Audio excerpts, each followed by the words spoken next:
Corazón en la palma. El increíble camino de Enrique Iglesias. Prólogo. El hombre detrás del mito. En un mundo donde la fama se mide por la cantidad de seguidores y la vida personal se exhibe para obtener calificaciones, Enrique Iglesias sigue siendo una anomalía sorprendente. Ha vendido más de 180 millones de álbumes, ha viajado por conciertos a cada rincón del planeta y se ha convertido en un ícono para varias generaciones. Su voz suena desde los altavoces de las discotecas nocturnas, en las bodas, en los autos de las parejas enamoradas. Es poseedor del récord de 154 éxitos número 1 en todos los gráficos de Billboard, de los cuales 27 son número 1 en Billboard Hot Latin Songs, el logro más alto en la historia de ese gráfico. Pero si le preguntas cuál es su mayor logro, no señalará el estante con premios Grammy, aunque tiene varios. No hablará sobre los récords de Billboard y no recordará el día en que su canción Hero salvó el alma de toda una nación después de la tragedia del 11 de septiembre. Probablemente sacará su teléfono y te mostrará un video donde, riendo, imita sonidos de animales para hacer reír a sus 4 hijos, o baila con su hija Lucía en la cocina de su casa en Miami, o juega con la pequeña María, cuyo nombre en ruso significa Masha, un recordatorio de la sangre rusa de su madre. Esta es la vida de la que hablaremos. La historia de Enrique no es simplemente una crónica del éxito. Es una saga cálida, llena de humanidad, sobre un niño que huyó de la sombra de su gran padre para encontrar su propia luz. Es la historia de una niñera que reemplazó a su madre y se convirtió en su ángel guardián. Es un relato de amor que no requiere flashes de cámara. De cómo un rebelde en una camiseta mojada, desangrándose en el escenario, se convirtió en el padre más tierno del mundo del espectáculo. De un hombre que eligió el silencio sobre los escándalos, la privacidad sobre la publicidad. ¿Y por qué es importante? Porque en una era en la que cada momento debe ser documentado para Instagram, cuando las celebridades venden su amor a las revistas, Enrique Iglesias demuestra que la vida real no es lo que ve el mundo. La vida real es lo que haces en casa cuando las cámaras están apagadas. Parte 1. La jaula de oro y la sombra del miedo. 1975-1990.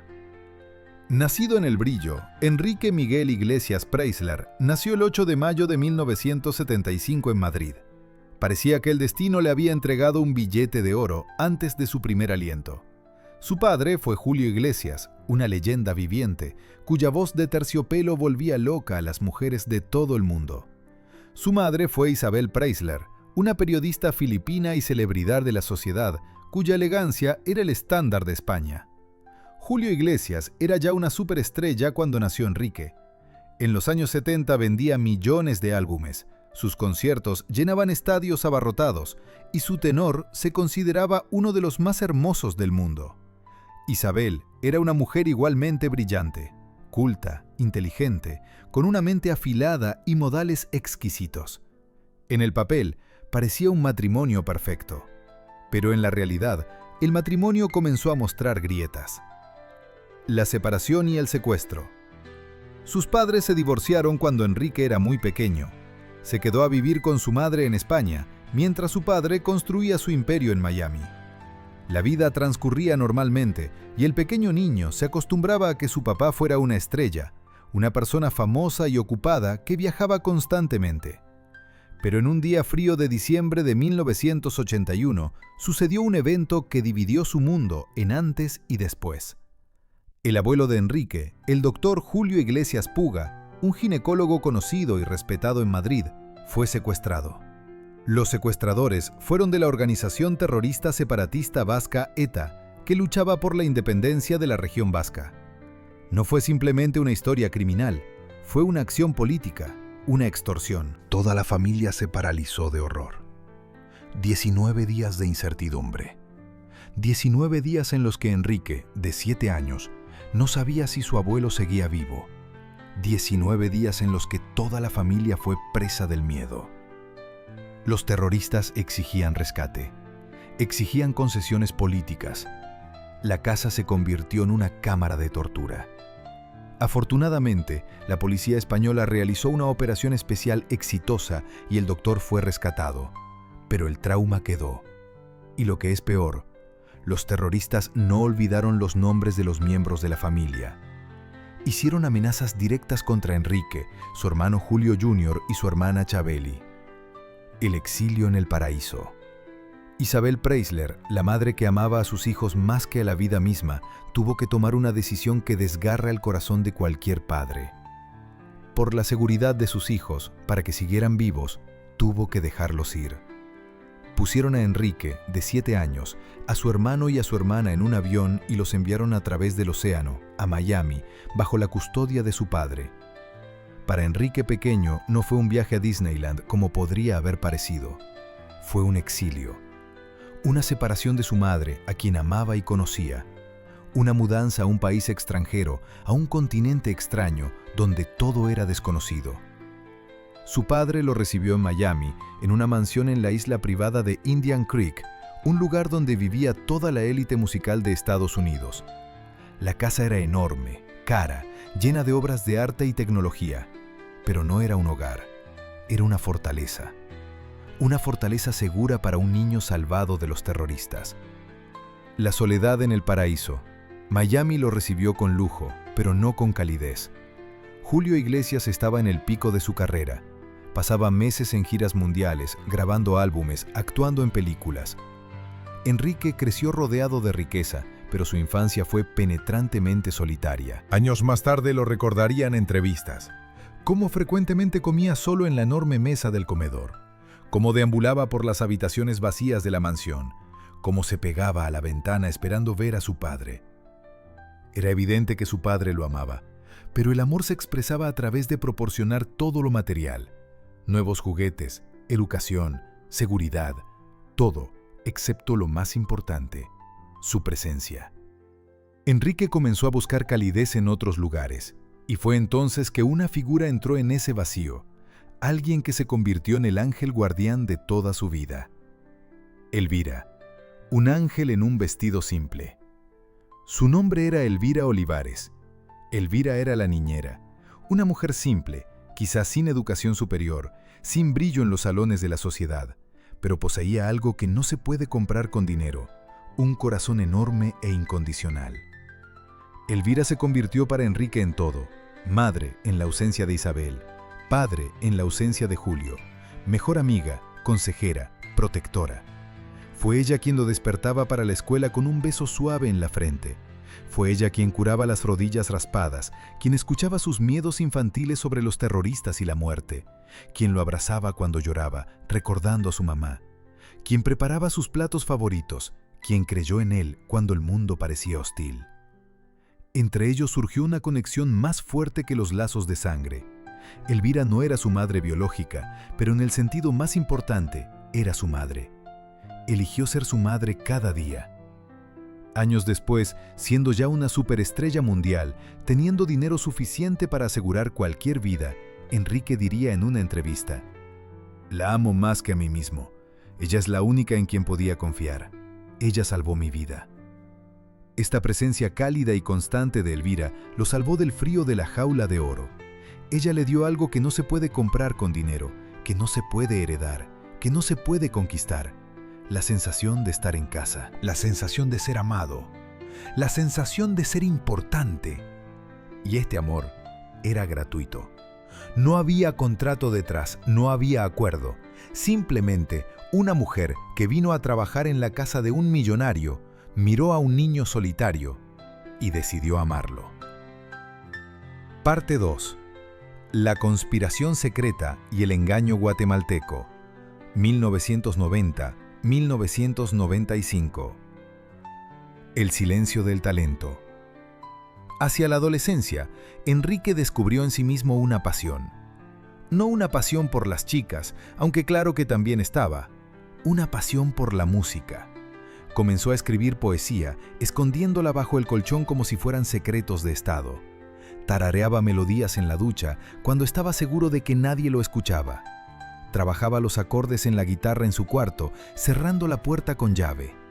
La música se convirtió en su manera de expresar sentimientos que no podía expresar con palabras. La soledad que llevaba dentro, el deseo de escuchar la voz de su mamá, el hambre de la aprobación del padre, la gratitud hacia Elvira que no podía expresar con flores. Pero junto con el talento creció el miedo, un miedo enorme, paralizante. Porque ser hijo de Julio Iglesias no es simplemente un privilegio, es una carga. Enrique sabía, si le contaba a su padre sobre su deseo de cantar, lo esperaba una de dos fases terribles. Primer escenario, su padre lo ayudaría, abriría puertas, lo presentaría con las personas adecuadas.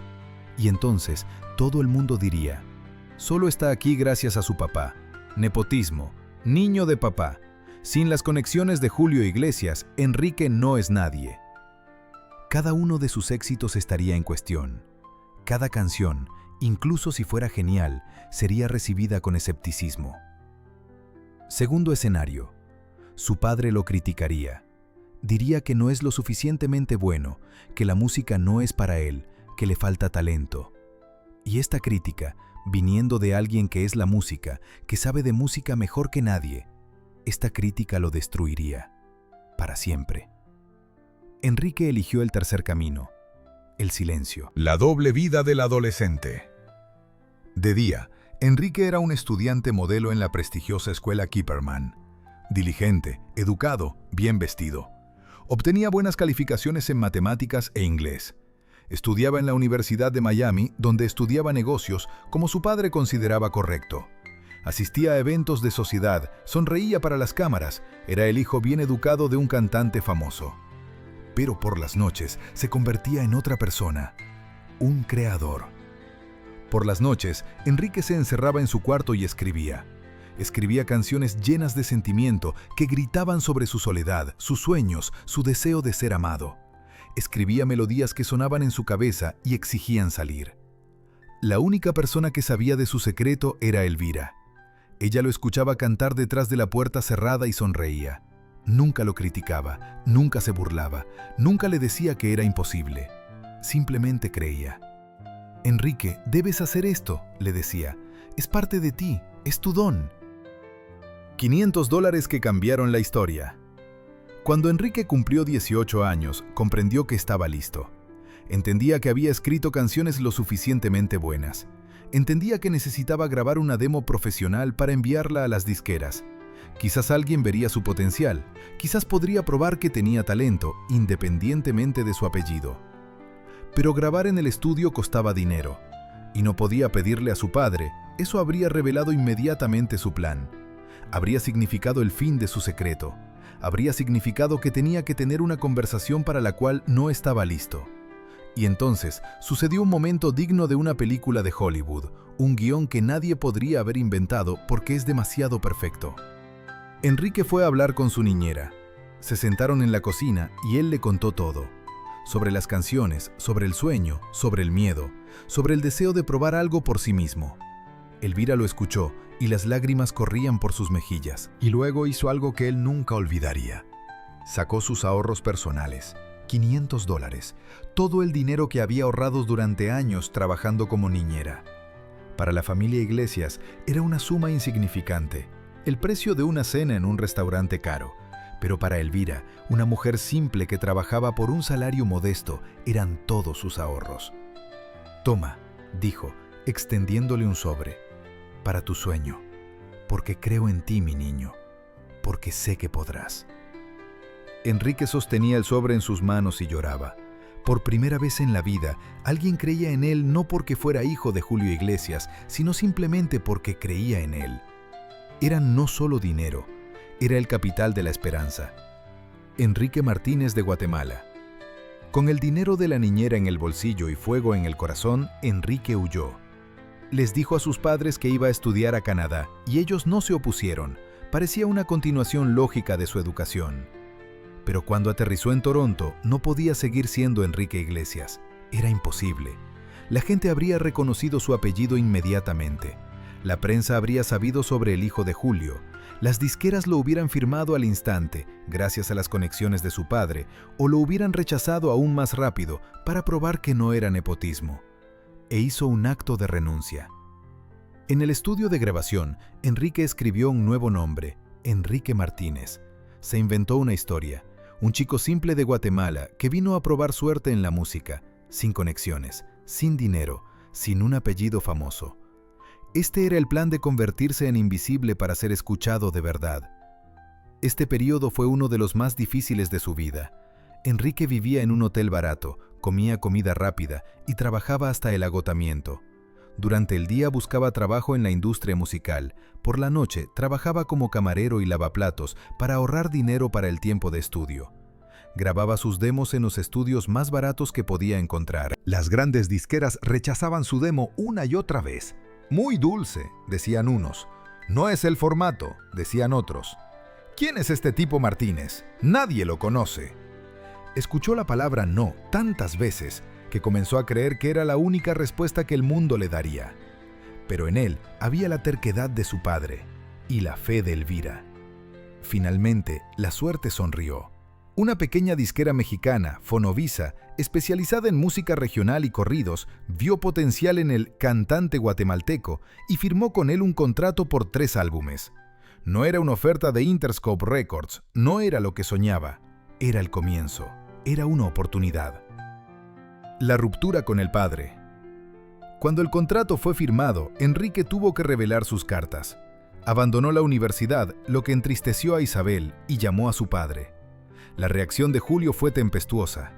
El cantante legendario, acostumbrado a controlarlo todo, se sintió traicionado.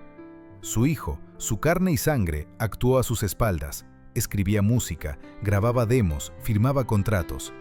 Y Julio se enteró solo cuando todo ya estaba hecho. Predijo a Enrique un fracaso. Dijo que no conocía la industria, que lo estaban usando, que un contrato con una disquera tan desconocida era la peor elección que podía haber hecho. «No lograrás nada sin mí», sonaba en el auricular. «Logré todo yo mismo», respondió Enrique. Empacó sus cosas y se fue de casa, iniciando una década de guerra fría con su padre. Fue doloroso, pero necesario. En ese momento, Enrique Iglesias dejó de ser un hijo y se convirtió en un hombre. Parte 3. El ascenso, el crossover y una nueva era, 1995-2001. El nacimiento de una estrella. El 21 de noviembre de 1995 se lanzó el álbum debut Enrique Iglesias. Era un álbum en español grabado para el sello Fonovisa. El éxito fue inmediato y ensordecedor, y lo más importante para el joven Enrique, completamente inesperado. La canción Si tú te vas, se convirtió en un himno. Se tocaba en las estaciones de radio en toda América Latina. Los jóvenes gritaban las palabras de la canción en las calles. El álbum se vendió en la cantidad de 500,000 de copias en la primera semana en países hispanohablantes. Enrique recibió un Grammy por el mejor álbum latino pop. A los 20 años ya era una superestrella. Pero el momento más conmovedor del triunfo fue lo que hizo en la sección de agradecimientos del álbum. Enrique escribió en letras grandes una dedicatoria. A Elvira Olivares. Gratitud a la mujer que le dio sus $500. Gratitud a la niñera que lo salvó cuando estaba solo. Todo el mundo supo de la mujer simple que le dio alas a un millonario. Fue su manera de decir públicamente, en voz alta, al mundo entero: recuerdo, estoy agradecido. Amo a esta mujer más que a nadie en la tierra. Era un pago de deuda, no solo financiero, sino también moral, espiritual, humano. La conquista del mundo de habla inglesa. A fines de los 90, Enrique era el rey de la música hispanohablante. Tenía el estatus de superestrella en países hispanohablantes, sus canciones se tocaban en las radios, sus conciertos llenaban estadios abarrotados. Pero sus ambiciones se extendían más allá. Quería conquistar el mundo de habla inglesa, un vasto mercado que tradicionalmente estaba cerrado para cantantes latinos. Pocos artistas de origen hispanohablante habían logrado un verdadero éxito en Estados Unidos y en mercados de habla inglesa. Era difícil porque las estaciones de radio y las disqueras eran conservadoras. Creían que la música latina y la música de habla inglesa eran mundos separados. Enrique creía que la música no tiene fronteras. Un encuentro casual cambió todo. La superestrella de Hollywood, Will Smith, asistió a un concierto de Enrique en Los Ángeles. Smith, siendo el mismo rapero y actor, una persona con amplia experiencia en el mundo del espectáculo, quedó asombrado por lo que vio en el escenario. Enrique mantenía en sus manos a miles de personas. La gente saltaba, gritaba, cantaba, entonaban cada palabra, incluso si no entendían español. Después del concierto, Will Smith se acercó a Enrique detrás del escenario y le ofreció algo inusual. «Me encanta lo que haces», dijo Smith. «Estoy haciendo una película y necesito una canción para la banda sonora. ¿Quieres trabajar conmigo?». La película se llamaba Wild Wild West, una película de aventura y acción con Will Smith y Kevin Kline en los papeles principales. Una película sobre dos agentes del siglo XIX luchando contra extraterrestres en el salvaje oeste. Era un concepto que sonaba loco, pero Will Smith creía en él. Enrique aceptó. Escribió la canción Bailamos, Bailemos. Fue la armonía perfecta. Guitarras de flamenco apasionadas, combinadas con un ritmo electrónico moderno. Un estribillo que podía cantar cualquiera, independientemente del idioma. Energía que se transmite a través de los altavoces. Cuando la canción se lanzó en 1999, ascendió al número 1 en Billboard Hot 100. Se tocaba en todas las estaciones de radio. Se escuchaba en los autos, en las discotecas, en casa. Enrique se convirtió en un fenómeno global. Fue la primera canción en inglés, cantada en español, de un cantante latino que llegó al número 1 en el principal gráfico estadounidense. Las disqueras pelearon por el derecho de firmar con él. Recibía ofertas de todas las compañías principales. Interscope Records ganó, ofreciendo un contrato por $68 millones, una suma enorme para la época, la suma récord para un artista latino. Enrique Iglesias ya no era el hijo. Era Enrique Iglesias, una estrella mundial. Hero, un himno de consuelo. En 2001 lanzó su segundo álbum en inglés, Escape. Debutó en el segundo lugar en la lista de Billboard 200, solo por debajo de Michael Jackson. El álbum se convirtió en el pico comercial de su carrera, pero una canción se destacaba especialmente. Una canción en este álbum fue escrita con tanta simplicidad y sinceridad que ninguna alma podía olvidarla. Una balada llamada Hero fue lanzada el 3 de septiembre de 2001. 8 días después, el 11 de septiembre de 2001, ocurrió una tragedia que conmocionó al mundo. Los ataques terroristas en Nueva York mataron a casi 3.000 personas. Las torres gemelas del centro comercial mundial se derrumbaron. América estaba en shock. El mundo estaba en shock. Y en este momento, cuando la gente buscaba consuelo, cuando buscaba una voz que les dijera «todo estará bien», sucedió algo mágico. Las estaciones de radio de Nueva York comenzaron a tocar la canción de Enrique, Hero, en su rotación. Era una de las pocas canciones que los DJ eligieron para la rotación en los días de duelo después de los ataques. La remezclaron con sonidos de rescatistas, policías, bomberos, hablando en el lugar de la catástrofe. Las palabras de la canción, «I can be your hero, baby», «puedo ser tu héroe, cariño», adquirieron un nuevo significado. No era sobre amor, era sobre fuerza, sobre esperanza, de que cuando todo se cae, todavía existe la posibilidad de que alguien venga y ayude, que existe un héroe.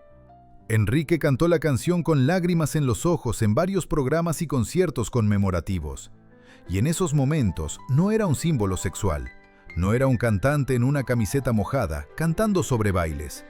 Era la voz de la compasión. Hero sigue siendo uno de los sencillos más vendidos de la historia de la música, con más de 8 millones de copias vendidas en todo el mundo. Esta canción fue incluida en la lista de canciones que ayudaron a los estadounidenses a superar el 11 de septiembre. Enrique Iglesias creó accidentalmente un himno de la nación en su hora más oscura. Parte 4. Anna, un puerto tranquilo en el océano de pasiones. 2001, ahora. Conocer en el set de filmación. A fines de 2001, poco después del lanzamiento del álbum Escape, Enrique se preparaba para filmar un videoclip para una de las principales canciones del álbum, Escape. Según el guión del video, necesitaba una chica que pudiera interpretar el papel de una pasión fatídica. La imagen de una mujer que desea el héroe de la canción. La mujer por la cual él se escapa de la realidad en su fantasía personal. El director de casting sugirió a Anna Kurnikova, una estrella rusa del tenis, cuya belleza se discutía tan apasionadamente como sus famosos golpes de raqueta. Anna era una estrella del deporte importante.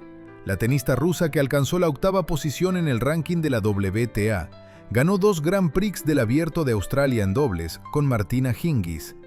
Era famosa no solo como deportista, sino también como un ícono de estilo. Con frecuencia, era fotografiada para portadas de revistas. Su rostro era conocido en todo el mundo. Enrique aceptó. Se conocieron en el set de filmación. Anna, acostumbrada a la disciplina del deporte, a reglas claras y horarios, y Enrique, viviendo en el caos del espectáculo, reuniones casuales y decisiones creativas impulsivas, parecían completamente opuestos. Pero cuando la cámara comenzó a rodar, sucedió algo real. Química, energía, algo que no se podía actuar. Enrique reconoció más tarde en una entrevista. No necesitaba ser un buen actor para besar a Anna. Fue fácil, fue real. En ese día, no solo encontró una pareja para el video, encontró a una persona que entendía su mundo. Porque Anna también sabía lo que es la fama temprana, sabía lo que es ser conocida desde la juventud, sabía la presión de la prensa que hurga en tu vida personal, que critica cómo te ves, cómo juegas, quién es tu pareja. Sabía la vida en maletas, los cambios constantes, la soledad a pesar de estar rodeada de gente. Se reconocieron en este sentido, la vida detrás de puertas cerradas. En el mundo del espectáculo, los romances se encienden como cerillas y se apagan en semanas. Los parásitos de la prensa viven del colapso de las relaciones de las estrellas y cobran sueldos por nuevos chismes y rumores.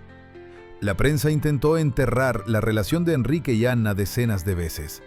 Los periodistas de Hollywood escribían rumores. Son demasiado diferentes. Él es un mujeriego, no puede ser fiel. Ella lo dejó. Se separaron. Cada mes había una nueva historia, un nuevo rumor. Pero Enrique y Anna eligieron una estrategia que salvó su amor y le dio tiempo para florecer. Silencio. No lucharon contra los rumores, no dieron entrevistas sobre sus relaciones, no jugaron el juego de pareja de estrellas que se vende ingeniosamente a las revistas y a los paparazzi. En cambio, construyeron su hogar en Miami como una fortaleza. No en sentido literal, aunque la seguridad en la casa era impresionante, sino en términos de privacidad. Decidieron que su amor no era propiedad del público.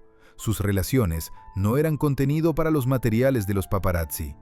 Ningún paseo conjunto por la alfombra roja. Si aparecían juntos en público, era rara vez y sin notificación previa a la prensa. Ninguna sesión de fotos posada en revistas donde las estrellas posan accidentalmente siendo vistas por fotógrafos. Ninguna entrevista escandalosa donde cuentan detalles íntimos de sus relaciones. Simplemente vivían. Enrique continuó viajando en giras, actuando en el escenario, cantando frente a millones de personas. Pero en casa era solo un hombre que llegaba a su mujer. Anna, dejando el tenis profesional, completó su carrera a principios de los 2000, cuando las lesiones y la edad comenzaron a afectar. Vivía una vida más privada. Anna no estaba celosa de los fanáticos, a los que Enrique tradicional y sacaba del escenario para un beso, porque sabía que esto era un espectáculo, parte de la función, parte de lo que la gente esperaba de Enrique Iglesias en un concierto. Pero la vida real es en casa, donde Enrique en viejos pantalones deportivos asa carne a la parrilla en la terraza, donde él y Ana ríen viendo alguna película, donde se toman de la mano mirando la puesta de sol sobre el Atlántico. Era una vida que protegían con dientes y uñas de los ojos curiosos del mundo. El milagro de los gemelos. En diciembre de 2017, el mundo fue sacudido por una noticia. Los medios informaron que Enrique y Ana tuvieron gemelos, un niño Nicolás y una niña Lucía, o Lucy en la forma inglesa. El nacimiento de gemelos ya es una gran noticia en el mundo de las celebridades, pero lo impactante fue que nadie ni siquiera sospechaba del embarazo de Ana. En una era en la que cada paso de una estrella se registra en las redes sociales, cuando los paparazzi vigilan la entrada y salida de las estrellas de sus casas, cuando el embarazo de una celebridad es algo que el mundo entero se entera en el primer día, Ana y Enrique lograron mantener el principal secreto de sus vidas en secreto hasta el nacimiento de los niños. Pasaron 9 meses de embarazo sin publicar en Instagram ni una sola foto en la playa donde se viera el vientre creciente. Ana simplemente desapareció de la vida pública y la gente no hizo preguntas. Era su táctica habitual. Cuando los gemelos nacieron el 16 de diciembre de 2017, anunciaron solo semanas después, publicando las primeras fotos de los niños en la sala del hospital. fue su triunfo de la privacidad. En una época en la que las estrellas anuncian el embarazo en sesiones de fotos personalizadas, cuando documentan todo el embarazo en las redes sociales, cuando el nacimiento de un hijo es un evento de marketing, Enrique y Ana probaron: es posible. Se puede ser una estrella y seguir siendo una persona privada. 2 años después, el 30 de enero de 2020, nació su tercera hija, María, o Masha en ruso, como la llama su madre. Una vez más, sin indicios, sin preparación de la prensa, simplemente el nacimiento de una hija y el anuncio cuando estuvieron listos. Y hace poco, el 17 de diciembre de 2025, nació su cuarto hijo. El sexo y el nombre del bebé aún no se han divulgado, pero Ana publicó una foto del recién nacido en Instagram con la inscripción My Sunshine, 12.17.2025, mi rayo de sol. El padre más feliz de la música. La paternidad cambió a Enrique hasta ser irreconocible. El eterno criminal nocturno, el cantante que cantaba sobre bailes hasta el amanecer, sobre discotecas nocturnas, sobre pasión y excitación, se convirtió en un hogareño. Esto es lo que dijo en una entrevista después del nacimiento de los gemelos. No duermo, pero estoy absolutamente feliz. No lo cambiaría por nada en el mundo. En su Instagram, donde solía ver muchas fotos de conciertos, fiestas, mujeres hermosas, aparecieron videos donde cambia pañales, alimenta a los bebés con gachas, permite que los niños dibujen en su camiseta blanca con marcadores, hace sonidos divertidos de animales para hacer reír a los niños, hace sonidos divertidos de elefantes, gatos, perros, baila con la pequeña María bajo sus propias canciones, publica videos donde canta nanas a sus hijos. En estos videos hay tanto ternura y calidez que queda claro: el escenario es su trabajo, su profesión, pero su corazón está aquí, en la alfombra de la sala de estar, junto a los niños.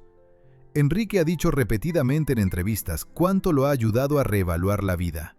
Cuando tienes hijos, todo cambia. Entiendes que la fama y el dinero no importan. Lo importante es que tus hijos sonrían, que estén felices. Podría lanzar 50 álbumes más y ganar $50 millones más, pero no me traería tanta alegría como una hora pasada con mis hijos. Enrique se convirtió en un padre modelo en el que otros pueden aprender. Demostró que se puede ser una superestrella mundial y ser un padre real, presente, tierno. Parte 5. Caridad. Corazón en la palma. Del sangrado al amor. La historia del dron.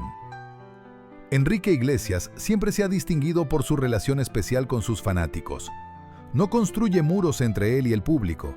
En sus conciertos ocurren a menudo momentos espontáneos e inesperados. Detiene las canciones para hablar con el público, invita a los espectadores al escenario, se acerca al borde del escenario y toca las manos extendidas. Sus fanáticos sienten que los ve, que los escucha. Pero un caso en 2015 mostró la profundidad de su dedicación a los fanáticos y lo que está dispuesto a hacer cuando se trata de ellos. Durante un concierto en Tijuana, México, Enrique decidió agarrar un dron con cámara. La idea era simple e ingeniosa: mostrar a los espectadores la vista desde el escenario a través de los ojos del dron, mostrarles cuál es esa vista, estar donde está él y ver miles de caras frente a ti. Pero el truco no salió según el plan. Las hélices del dron le cortaron profundamente los dedos. La sangre corrió en un arroyo, sangre abundante, porque los cortes eran profundos. Los médicos detrás del escenario insistieron en detener inmediatamente el espectáculo. Se necesitaba hospitalización de emergencia. Hay que detener el sangrado, no puede seguir cantando con la mano dañada. Pero cuando Enrique salió y miró a los espectadores, cuando escuchó sus gritos, sus súplicas, cuando entendió que la gente vino aquí por este momento, por esta noche, por este concierto, hizo algo que se convirtió en leyenda. En lugar de irse, limpió su mano ensangrentada en su camiseta blanca. Dibujó en su pecho un corazón rojo torcido, pero brillante de su propia sangre, y continuó cantando. Se presentó durante otros 30 minutos, desangrándose, en adrenalina y en amor por el público. Los espectadores lloraban. No solo veían a un cantante cantando en el escenario, veían a un hombre dispuesto a sacrificar su propia salud para darle a la gente una noche que recordarían. Más tarde, este incidente se convirtió en bien.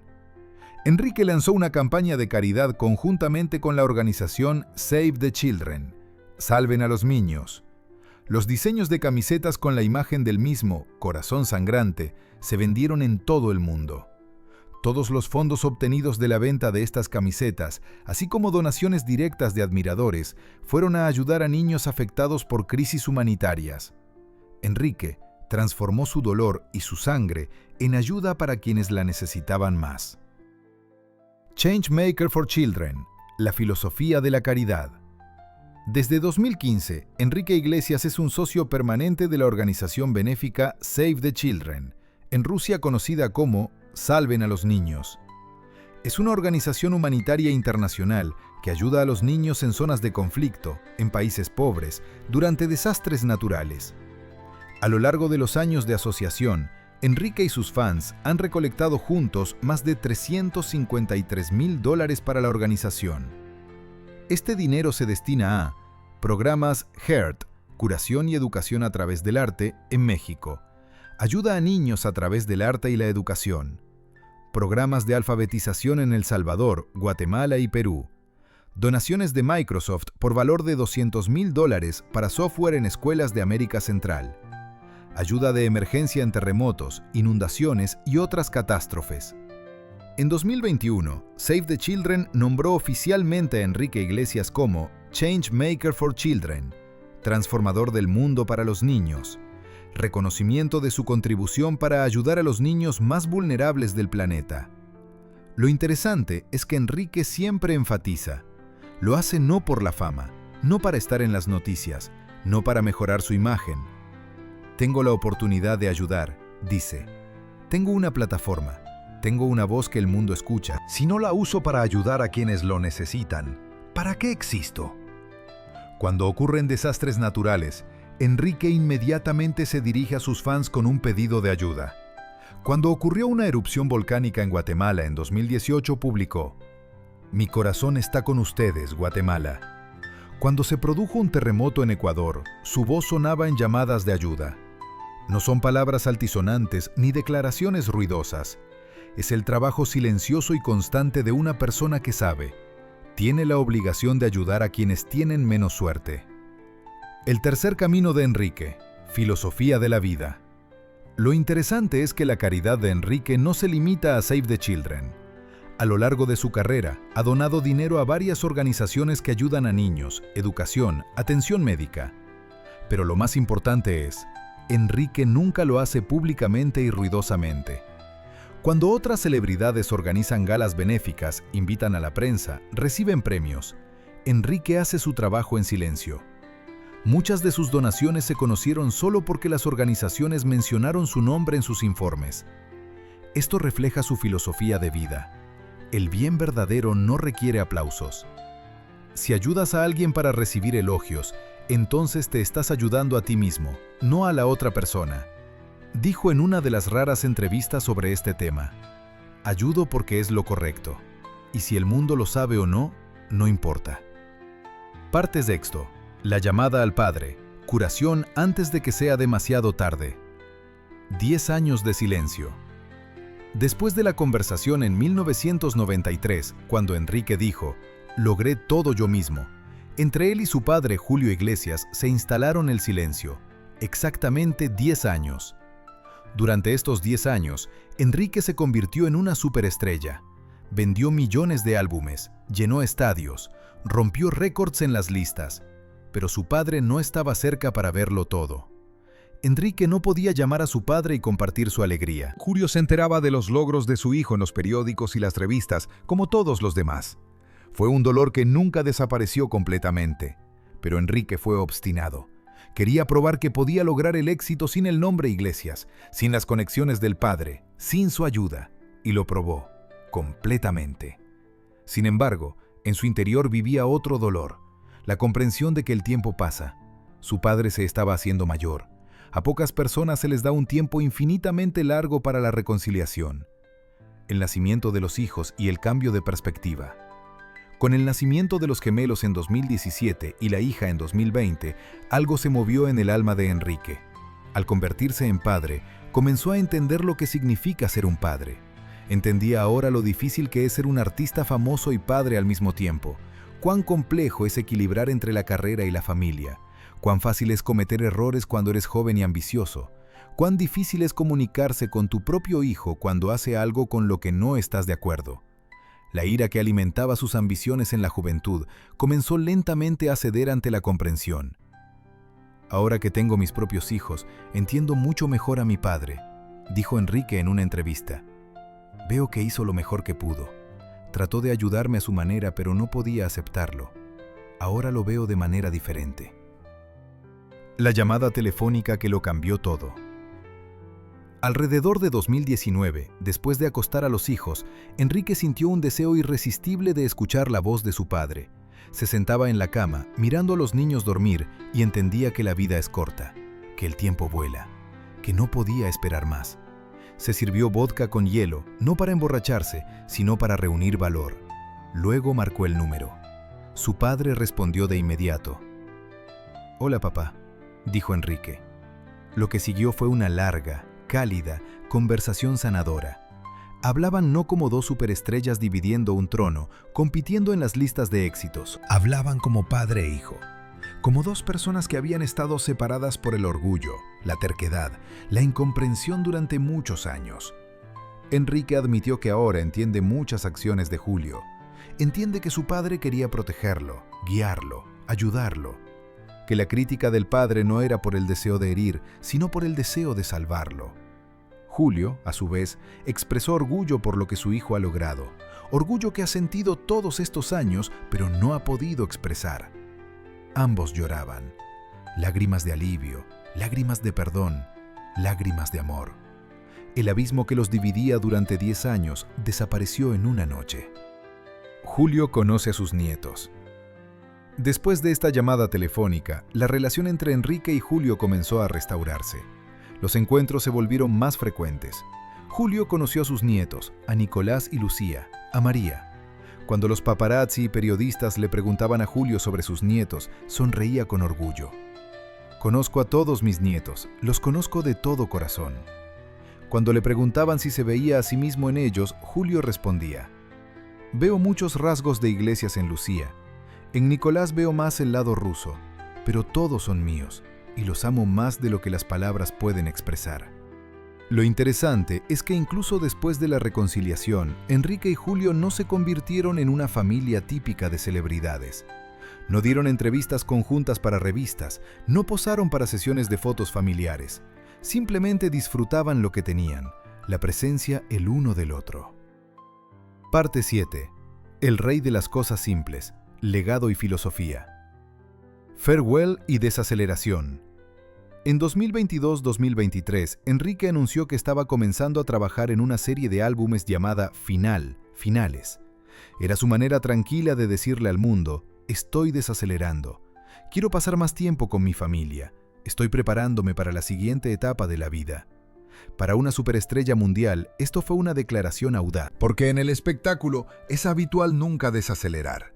Siempre se necesita una nueva canción, un nuevo álbum, una nueva gira. Siempre se necesita fama y atención.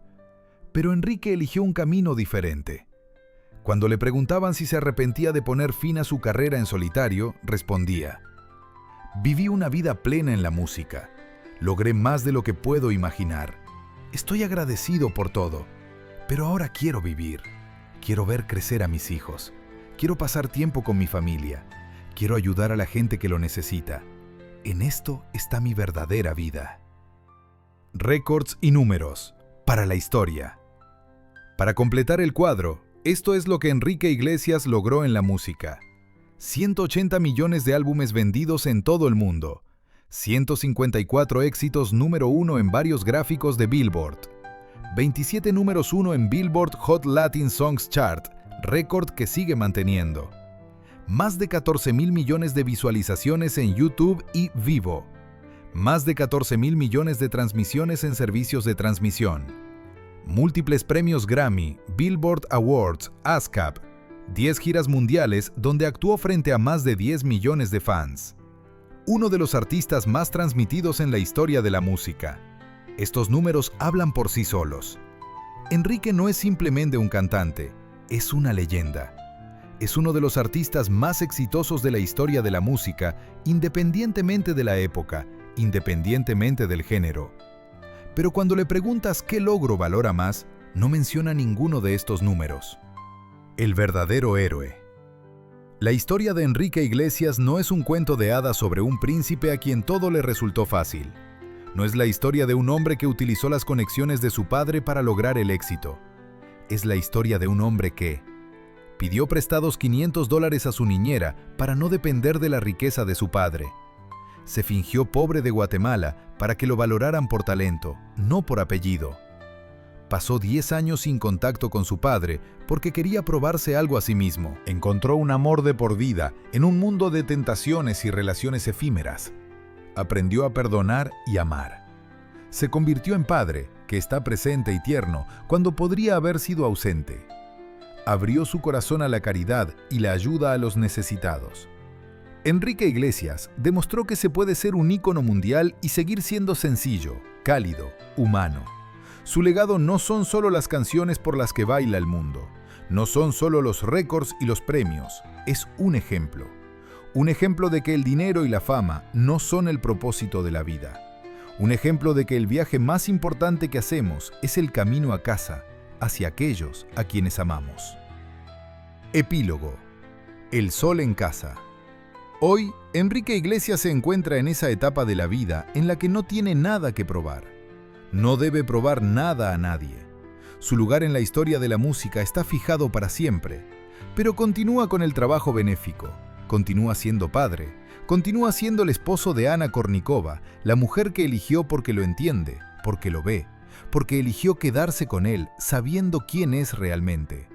Sus 4 hijos crecen en una casa llena de amor, en una casa donde se escuchan risas y música, en una casa donde su padre hace galletas, trenza el cabello, canta canciones de cuna. Y si le preguntas cuál es el logro que valora más en la vida, te mostrará un video donde, riendo, hace caras tontas para sus hijos.